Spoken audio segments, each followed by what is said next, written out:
Oh, that's true. It's a 2021. We haven't been this is our first Sangha for this year.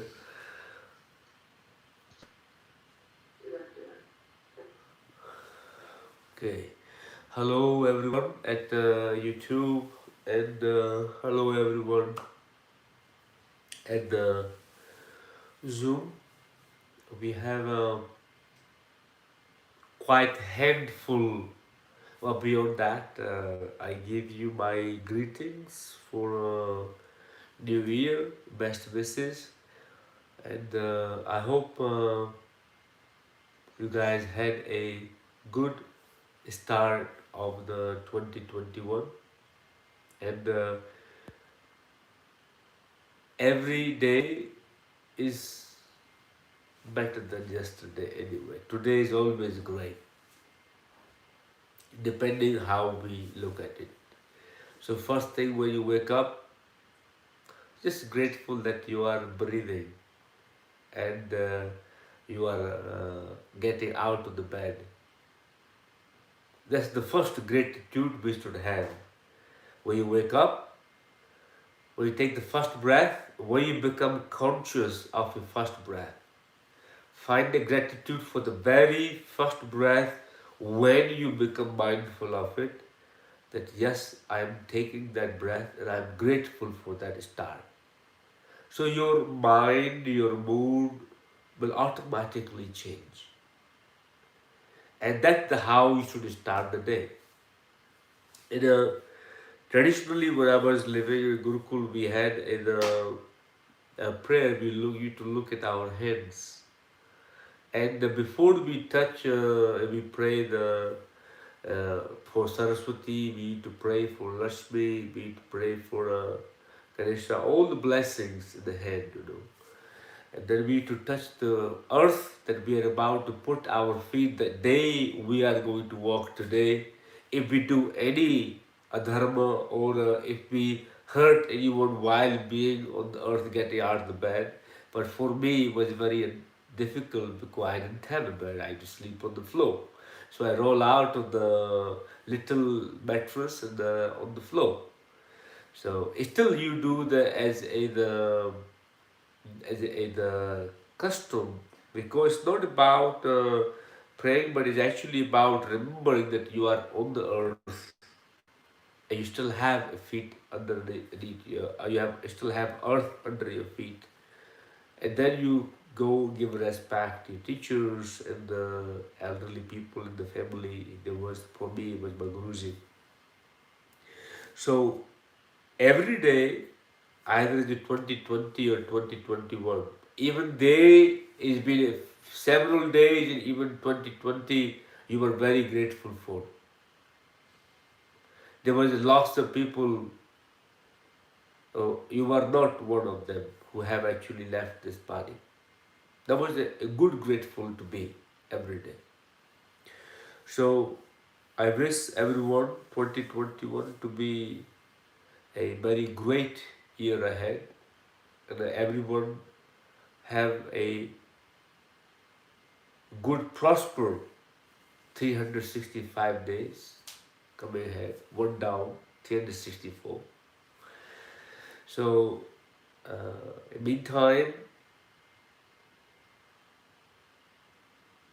if you can take your every moment to be a new beginning, or at least every day to be a new beginning, being grateful for it, you will have a transformation of karma. You will not have any karma accumulated. Just start new next day.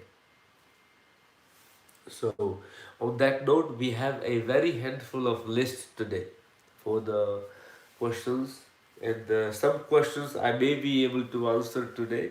Some of them I may not be able to answer it. So we'll see how we goes. I will try to read them through and try to get them through into my awareness. So, there's one question about anxiety, how to deal with anxiety. And we will go into depth of it. There's another question about cycle of yogas and how the solar system, how the universe, intelligence, Stonehenge, and the other historic concept of it.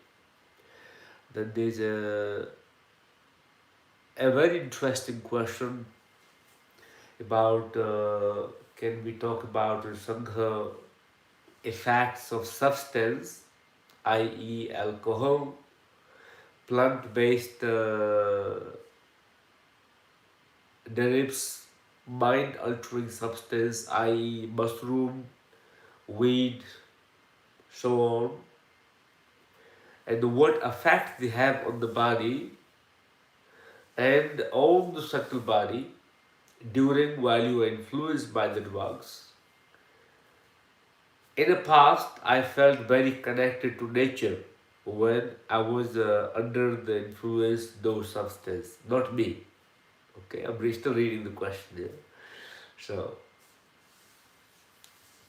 what happens?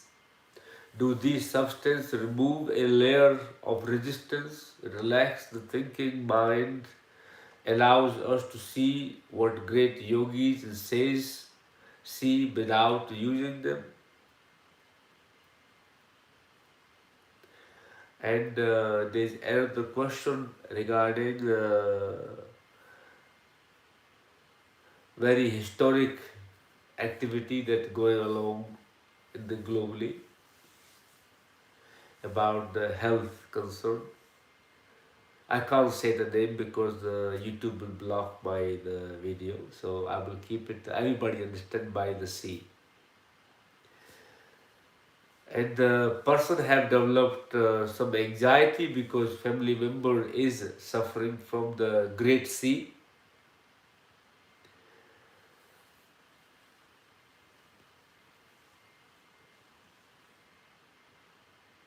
Eating habits change because of that. No, not calling your name, my dear. Not calling the name. And eating habits change because of that. Even the practicing yoga and meditation, it still have some anxiety. The person who is a family member is affected, they're recovering really well, but how you still have worry and sadness, and what the person can do to overcome that circumstances and situation. So these two questions are pretty much similar to anxiety and sadness. In the second question, the last question I read, there's the purpose, there's reason behind it, what is causing the anxiety despite practicing all the yoga and meditation. And the first question I read, how to cope with anxiety, did not have a specific reason how to cope with anxiety, but I can understand the majority anxiety from last year is likely to be from health related or social related. And let's start with the anxiety and we see how we talk about drugs. If time is still available, we can go into the yogas and the nature of the practice. Okay.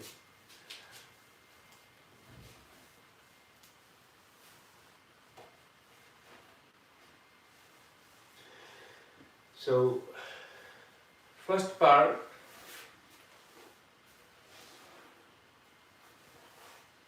about anxiety.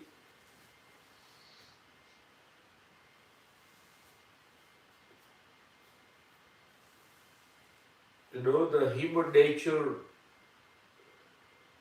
is very emotional driven. We are, as a human being, driven by the emotions. Depending how you react to them, based on the awareness and how much your senses are affected, and you will react based on that. Sometimes your senses are affected so much, and the energy of your senses being imbalanced so much, you react in a way that a known emotion that you cannot pinpoint it or cannot deal with it can be classified feeling sad, feeling anxious, because you have no solution for it. You have a problem, you want to have a solution for it. When you cannot find the solution or answer, or either something that is out of your control, and you build anxiety around it. Sometimes your anxiety is built inside because you have over exhausted your senses. There's two types. One is caused by the some circumstances, your sense is not capable to cope with that circumstance. Sometimes you are coping with senses, but you have over exhausted your sense limit, your physical capacity of your senses being over exhausted, and you will get more anxious about it because you like to do a little bit more about it. So that can also cause the anxiety. So both substances you need to understand you are doing your best as you can. And the help in terms of your family member is being unwell, you are doing your best as you can to help them, but you like to help more, but you cannot. You're doing, as long as you're doing maximum effort with your intelligence, your awareness, contributing to deal with that, utilize your senses in a healthy way, you cannot do more than this. So it's very easy for me to say not to be anxious about it. But what you need to do is sit down, have a self-reflection, analyze, observe it, what you're doing, can you do anything different? Other situation, how to cope with anxiety, I will recommend a good pranayama in all the situations. Good pranayama can always do a miracle for you. But when you're practicing pranayama, what happens, you also can become very anxious because you want to control the flow of the prana, you want to control the flow of breath movement, you would like to control the breath should move particular way but it's not happening, you can also build anxiety. Similarly, that can also happen in yoga. Yoga can build anxiety. I have seen people get anxious in asanas, literally raising their temper to the point. I used to use props and when I used to teach asana practice. And but now slowly I actually stopped using them. What happened? And I asked one day to one person, can you try a little bit more adjustment, a bit more adjustment? He had a brick in his hand. He threw the brick at myself in the front of the room. Luckily, that brick was made out of the plastic, the foam, that kind of thing, like very lightweight. But I was in a very fast move, so I can move out of the way. It didn't hit me. Can you imagine if it was a brick was I was teaching in India, made out of solid wood, and I was not able to react due to my posture, what it would have done? Very different. If the person is a real student of mine, still come to the classes, have grown, try to apologize, but he said, I have no idea, I just lost my temper. I got so raised in the yoga posture. So it's very easy. So I practice yoga every day, I practice meditation every day, but I still have anxiety, I still have anger, I still have frustration issues. You have no idea how many layers of issues you have. You're only touching the surface. You can practice yoga and meditation every day. But underlying issues, the emotions that our body carries, the samskaras our body carries, are not just from today. You are dealing with a lot more than just whatever you can remember. So anything can trigger that emotion and you will react to it. Sometimes you can renegotiate with yourself not to react. Sometimes you are not in a position to negotiate, so you just react. So you have no control over yourself at that time. So anxiety is just a nature of your sense because your senses would like to be in control and you are not able to control. How do you feel anxiety?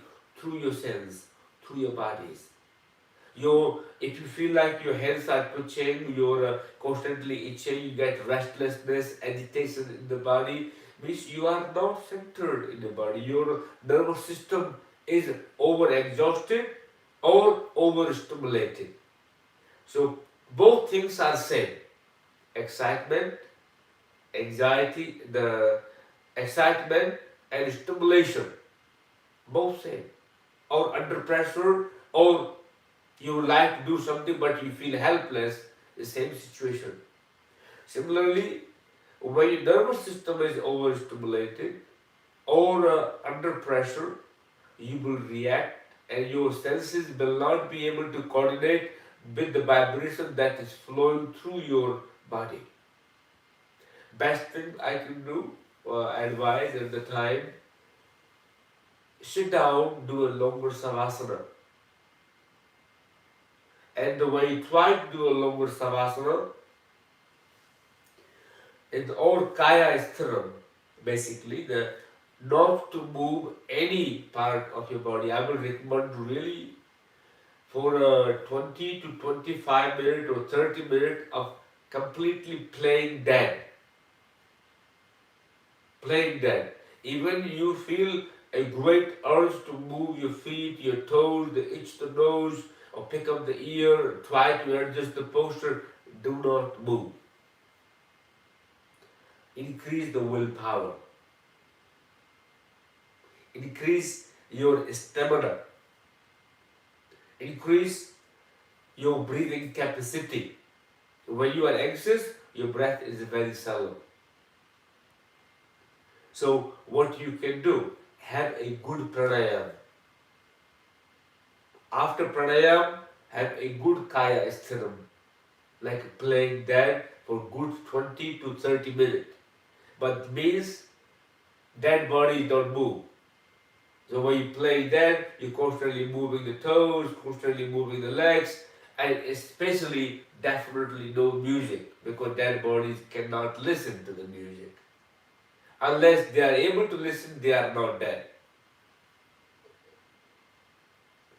But sometimes there is a possibility. So what I will recommend to 20 to 25 minutes, absolutely, or if you can increase to 30 minutes, that would be excellent. Every day. It's not like you do it once a month or once a week. That's not good enough. Your nervous system is working just like in a river with so many underlying currents. Top you may feel like very smooth. Sometimes you may feel the undercurrents on surface as well, the whirlpools on surface as well. But there's a lot of underlying currents inside your nervous system. You have to calm them down. The best way to do it is do a kaya sthiram and practice it if you can. So when you lie down, they start coming up to the surface, your body will react. You start remembering things, you start twitching, your body may start reacting but remain absolutely still. To settle the energy inside you. And make a pranayama, simplest pranayama you can do. Try to retain the breath inside and outside. Inhale, hold it inside. You give it a ratio. Inhale, maybe let's say 4 seconds. hold it for 8, 12, 16, exhale for twice as long you inhale, then hold it 3 times or 2 times or 1 time of your in-breath. So the foundation will be your in-breath. Let's say you inhale for 4 seconds, you hold it for maximum of 16, exhale for 8, hold it out for 12. You do that with both notes. Don't get confused with the alternative notes for breathing or different pranayams. Simply try to extend your diaphragm. You will realize your diaphragm is very stiff when you are anxious. You are not breathing properly. This is the first fundamental you can increase. Bring the pranayam. Simple, most simplest technique of pranayam. If you get your mind confused with this technique, that technique, you will have more anxiety and more stress. You have to keep it very simple. Look for diet. What happens when you lose your awareness and your senses are not with your body? They still fit it in the body, but they are not aligned with your body intelligence. They are not aligned with your thinking. What you know, what you think is not actually happening. You can see that most of the time when you are not sick, somebody is sick, you will come up with 20 remedies to give them advice. Do this, do that, do this, do that. Tell them many things. When you get sick, you just lay flat and you forget everything. Why? Because your senses stop working. So, same thing happens when you are anxious or not aligned. Your intelligence, your mind are not aligned together. Your senses are not working under your supervision or with the awareness. So what you can do is the best thing, eat a good healthy food. Despite your craving for sugar, if you have sugar, you take that sugar, put it in the bin. Don't have it. So you say, no, I will have a willpower, I will not eat it. No. I know that you don't have willpower at that time, you're likely to eat it because your senses are not working. Doesn't matter how much your mind convinces you, don't have the junk in the house. Put everything, pack it up, put it in the bin or give it to somebody else. The best thing, do a charity. And don't have access to the money at that time. Especially when you go to shopping, you buy the junk, stuff yourself with the junk. Eat a healthy food, high in nutrition, easily digestible.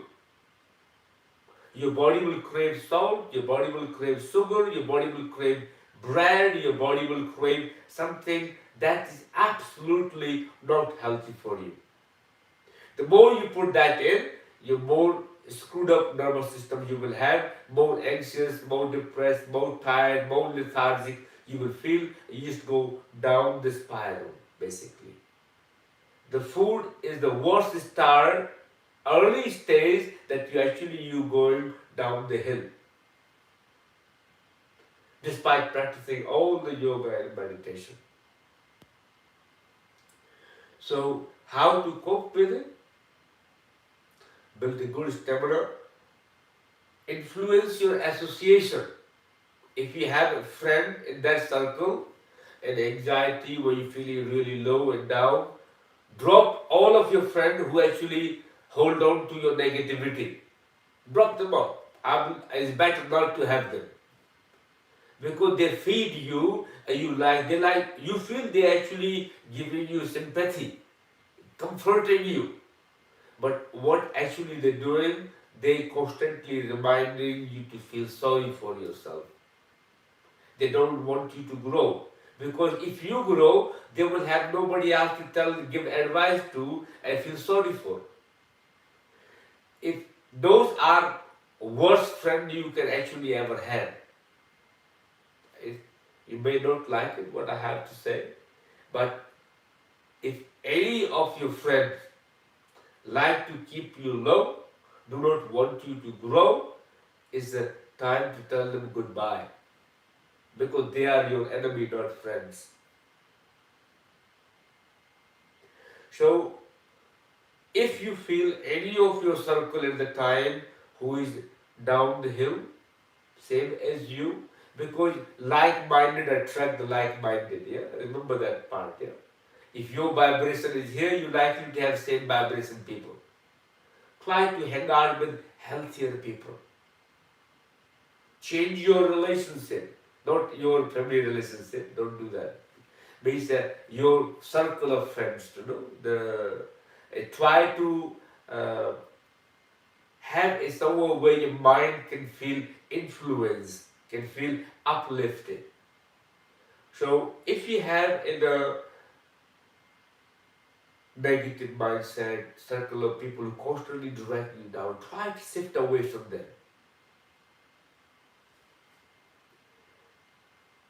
It is not about being negative and positive, but you are not in the space to transform the energy. When you are in space to transform the energy, energy is not negative or positive. Person is not good or bad. It's their perception is the important part.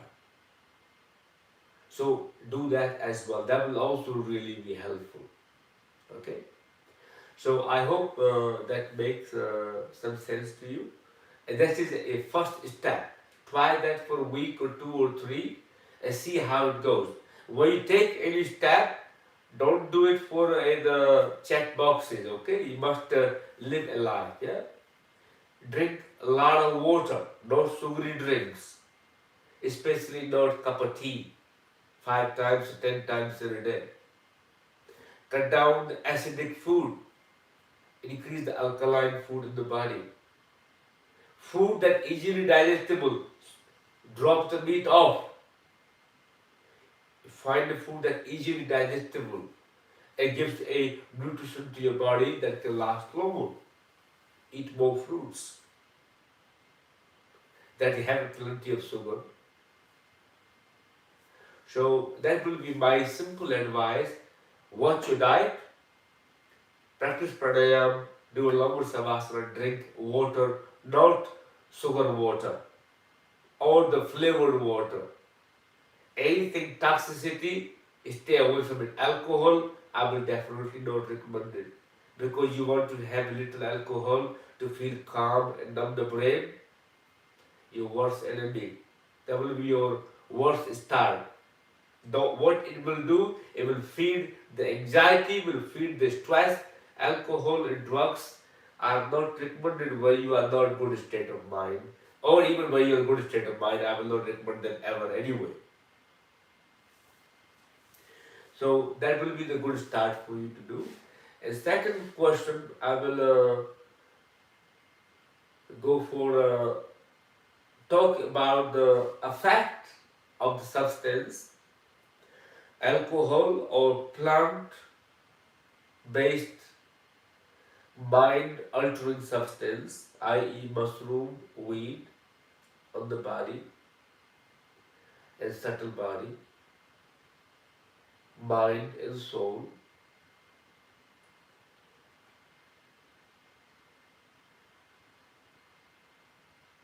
While using plant-based substance in the past, I felt very connected to the nature. Why? What happens? Do these substances remove a layer of resistance and relax the thinking mind and allows us to see what great yogis and sages see without using them? My friend, you didn't see anything what great yogis and sages seen without the drugs. If you can see them, you will never do the drugs again. I can guarantee you. Because you probably have done more than one time and keep repeating them to go back there. Once you have seen something, you can never go back. What sages have seen, what rishis have seen, or what yogis have seen, they will never go back to the drugs to see it again.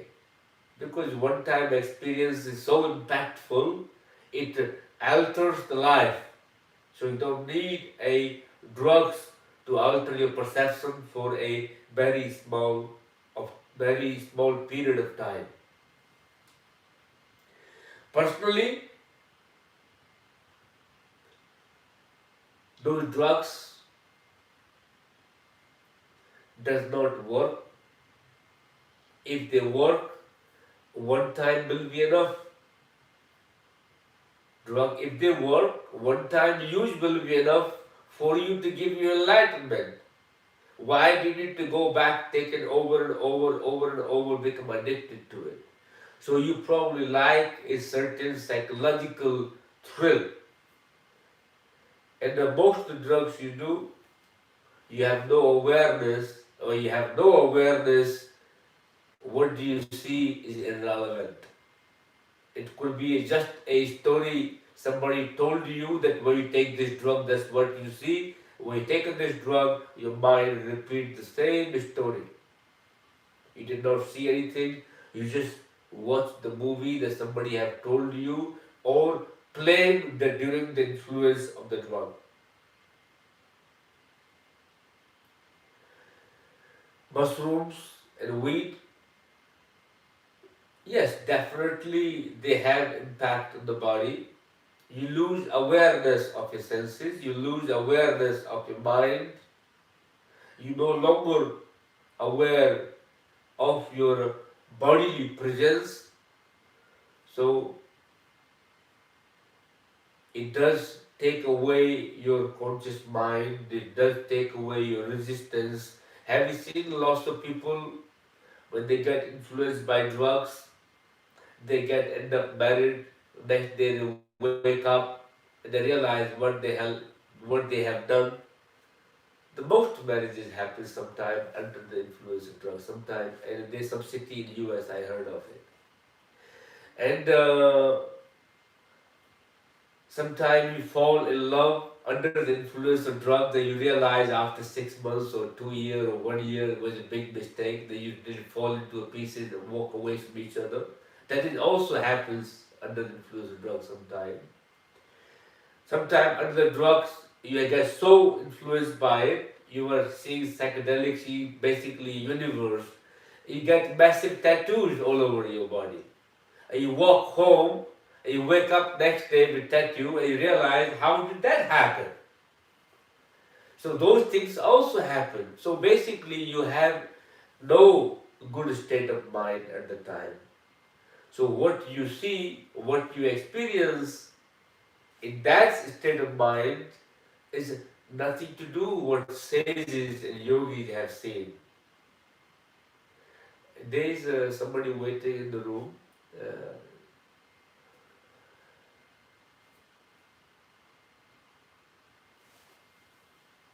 in the what happens to the subtle body, it takes away your mind resistance. Does that give you accessibility to your subtle body? Probably not. It does, it creates a more possibilities for your mind to go for a decorating whatever it has seen. You must understand the mind does not know if you are hearing, feeling, seeing what you have heard, read, or something badly, you have so much desire for it, you want it, and you have intention to see something while taking those drugs, your mind will make a story. Your mind will make a story. I remember somebody have taken a magic mushroom and the person was literally flying. He said, I was flying at the time when I was under the influence. Came back, I said, where did you go? No, I was stayed in the room, but I can felt I can fly. So again, a psychological trip you are taking. You are just making yourself believe because you watch too many movies that actually all the stories that your mind like to believe.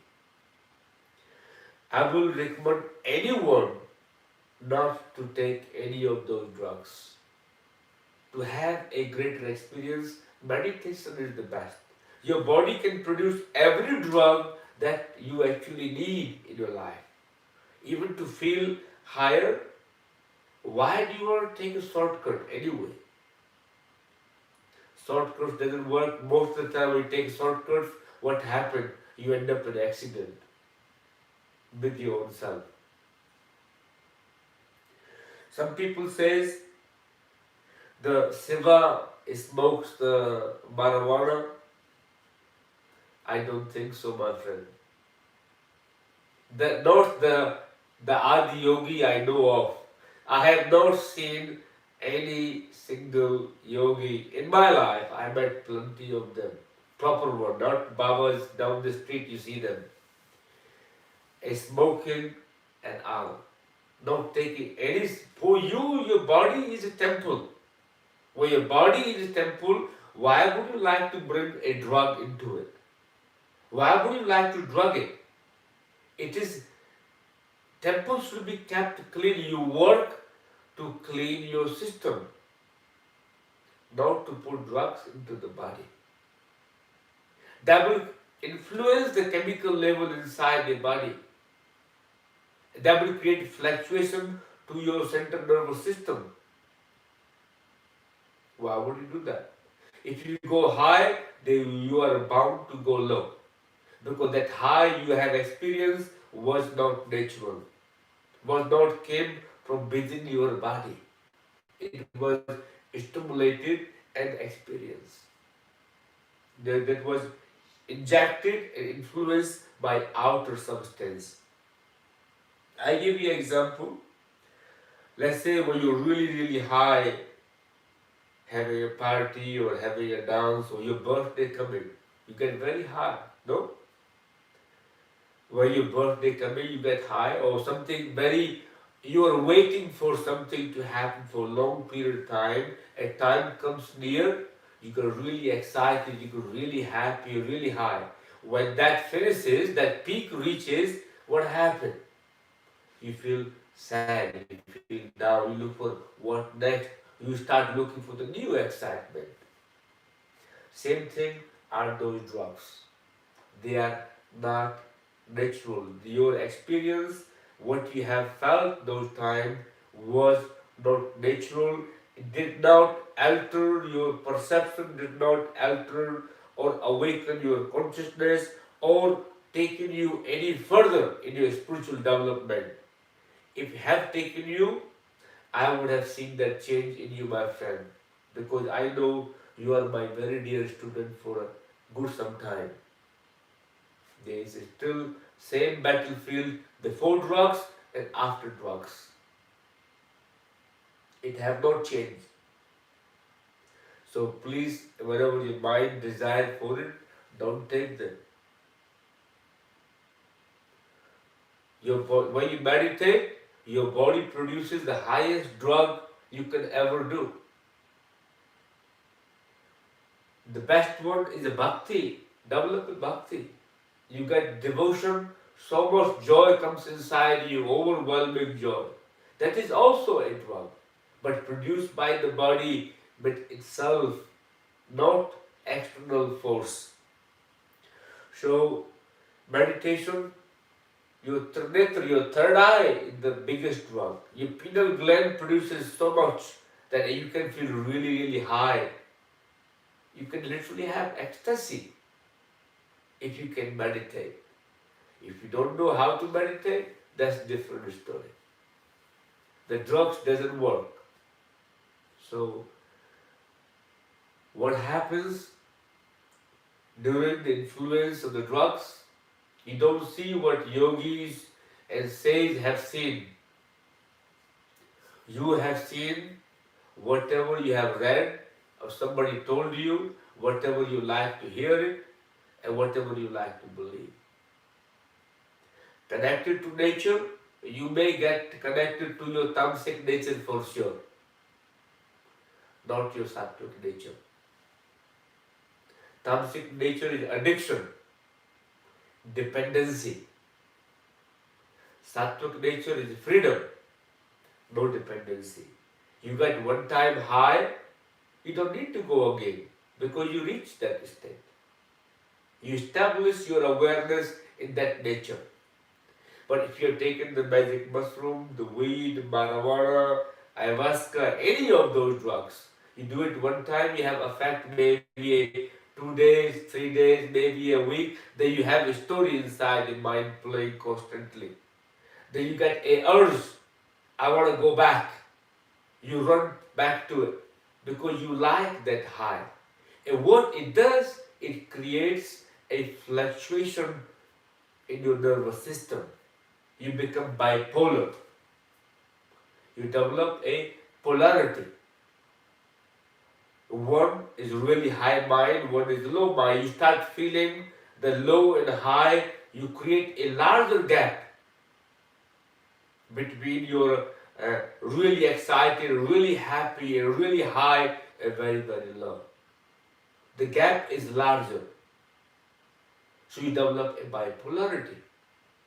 So if you are taking those drugs, I guarantee you sooner or later you will develop some psychological problem as well. So if you are still doing it, I recommend you to immediately stop them.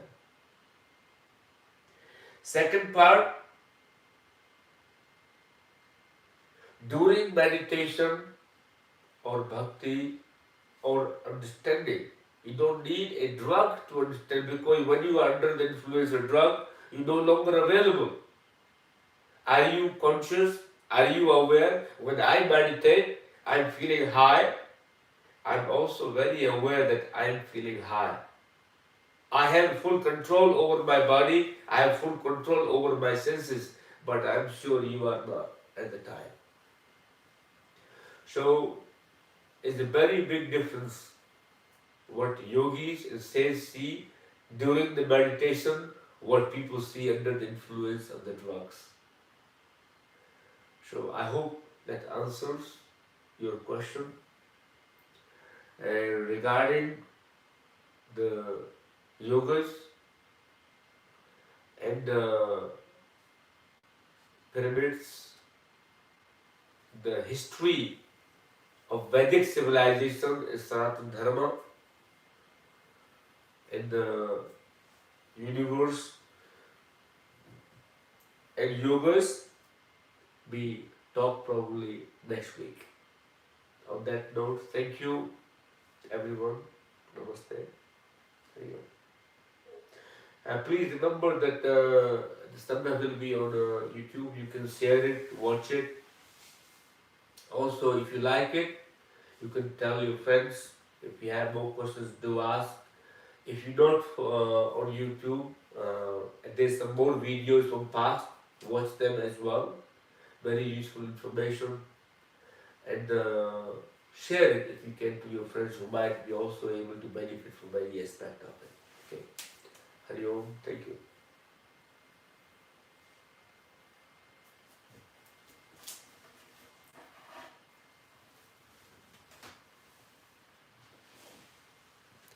Thank you everyone on YouTube.